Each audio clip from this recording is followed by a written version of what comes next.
માર્કેટમાંથી ખરીદેલું શાક ખાતા પહેલા સાચવજો। વડોદરાના છાણી વિસ્તારમાં તળાવના ગંદા પાણીમાં ધોવામાં આવી છે શાકભાજી। વેપારીઓ શાકભાજીના ટેમ્પા ભરીને પહોંચ્યા હતા છાણી તળાવ ખાતે। નાગરિકોના સ્વાસ્થ્ય સાથે ખુલ્લેઆમ ચેડા થતા તંત્ર અજાણ હોવાનું અહીંયા સાબિત આવ્યું।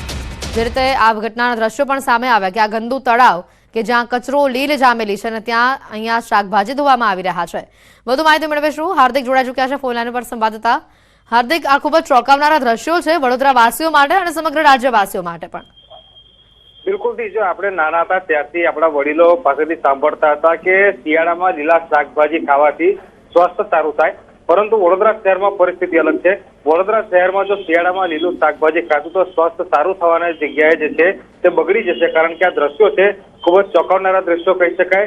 નાગરિકો જે છે તેમના રૂવાડા ઊંચા થઈ જશે, કારણ કે જે શાકભાજીને તેઓ શુદ્ધ અને પૌષ્ટિક માનીને આરોગતા હોય છે તે શાકભાજી ગંદા ગોબરા પાણીમાં ધોવામાં આવી રહી છે।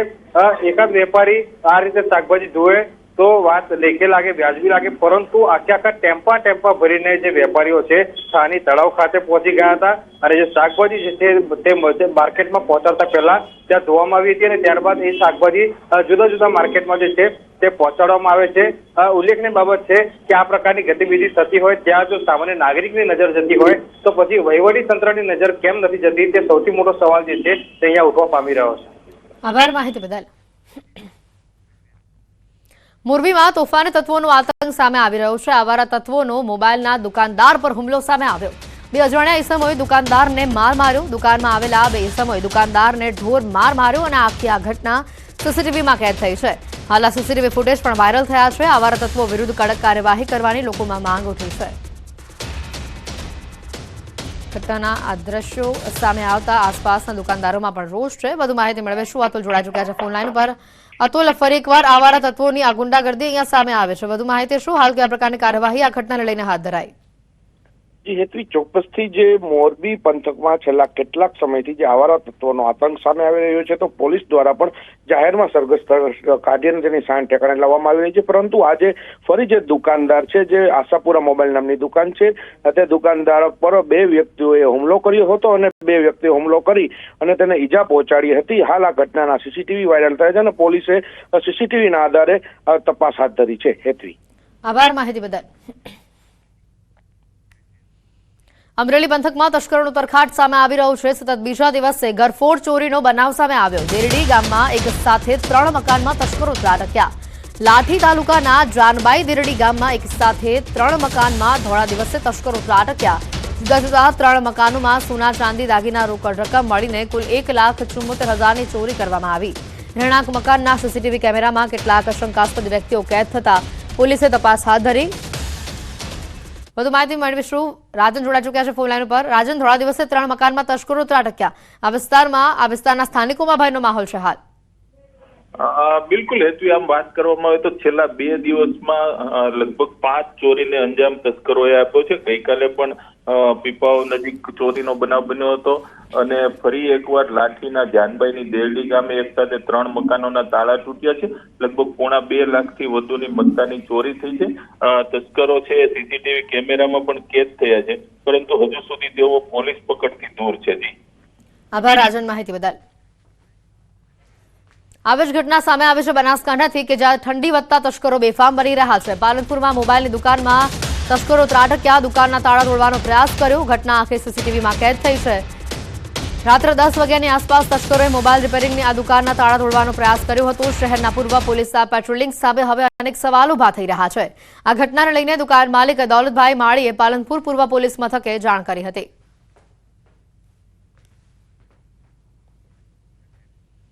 છોટાઉદેપુરમાં વર્ષોથી ગામ લોકો શ્રમદાન કરીને સ્વખર્ચે પુલ બનાવવા મજબૂર થયા છે। છેલ્લા 2 દિવસથી આ ગામ લોકો નદીમાં કાચો રસ્તો બનાવવાની કામગીરી કરી રહ્યા છે। સિમલફળિયા, પાદરવાંટ, ઘંગોટા સહિતના આસપાસના ગામના લોકો એક સાથે મળીને ટ્રેક્ટર, પાવડાની મદદથી પથ્થરો, માટી નાખીને રસ્તાની કામગીરી કરી રહ્યા છે। અમારા પાદરવાંટ ગામ અને સિમલફળિયા વચ્ચે એક ઓરસંગ નદી આવેલ છે। ત્યાં અમારે આવર જવામાં તકલીફ પડે છે। ત્યાં એક બ્રિજ બનાવવા માટે સરકારને વિનંતી છે। તો 15 થી 20 કિલોમીટર ફરીને જવું પડે અને પછી સાંજે અમને આવા સમયના દાડાની અંદર 6 વાગે 5 વાગે છૂટે છે તો ઘરે આવવા માટે કોઈ સાધન નથી મળતા। એટલે ઘણા જણા પછી છોકરાને બાઇકો લઈને લેવા જવું પડે અને ઘણા જણા શાકવામાં બૈરો મૂકી આવીએ છે તે પણ અમારે લેવા જવું પડે, કોઈ સાધન નથી અમારી આ બાજુ મળે. માટે આ પુલ બને તો અમારે સીધો રસ્તો સરળ થઈ શકે એમ છે અને ભણવા જવા માટે છોકરાને પણ સરળ રસ્તો પડે છે અને શાકભાજી કે કોઈ બી ધંધો વ્યવહાર કરવો હોય એ બી નદીમાંથી સુધી જવાય છે. એક જ આશા છે કે અમારે જેમ બને એમ હંધોળાથી સીમલફળિયાનો જે કટ છે એમાં મિની પુલ પણ બની આપે તો પણ અમારા માટે રાહતના સમાચાર થઈ શકે એમ છે. તો દર વર્ષે અમે સ્વખર્ચે ગામના લોકોએ ફંડ ભેગું કરી અને આ જે પુલ રસ્તો બનાવવા કરતા હોઈએ છીએ. તો અમારે સરકારમાં એટલી જ વિનંતી છે કે આ બ્રિજ માટે બનાવવા માટે અમે ખૂબ જ અમે આજીજી કરીએ છીએ. તો આ પુલ બને એવી અમારી માંગ છે.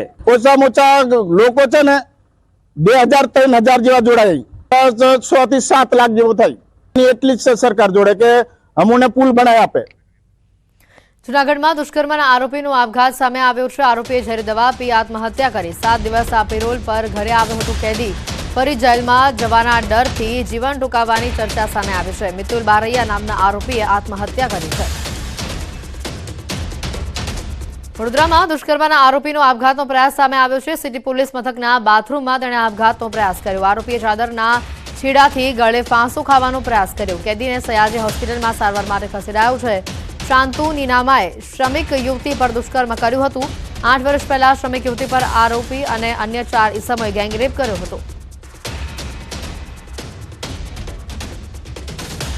શાંતુ નીનામા નામના આ શ્રમિકે આપઘાત કર્યો છે. 8 વર્ષ પહેલા તેણે અને અન્ય તેના સાગરીતોએ મળીને એક યુવતી પર ગેંગરેપનો પ્રયાસ કર્યો હતો. દુષ્કર્મના આરોપીનો આપઘાતનો આ પ્રયાસ હવે સામે આવ્યો છે.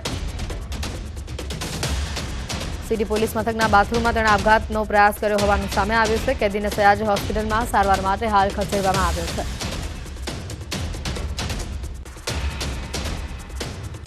બુલેટિનમાં મોરબીમાં ગેમ્સના નામે ભણતર ચકડોળે ચડ્યું. વિદ્યાર્થીઓમાં ગેમ્સના વળગણ વિશે ચોંકાવનારા ખુલાસા થયા.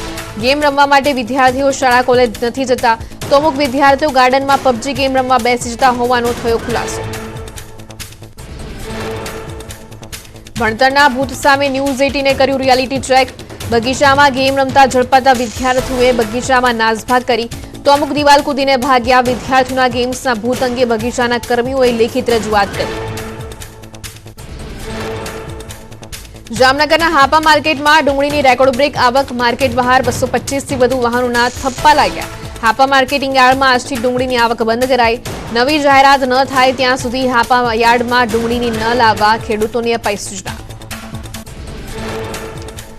દ્વારકાના ખંભાળિયા માર્કેટિંગ યાર્ડમાં મગફળીની પુષ્કળ આવક. 3 દિવસ આવક બંધ રહ્યા બાદ આજે યાર્ડમાં મગફળીની આવકથી ઉભરાયું.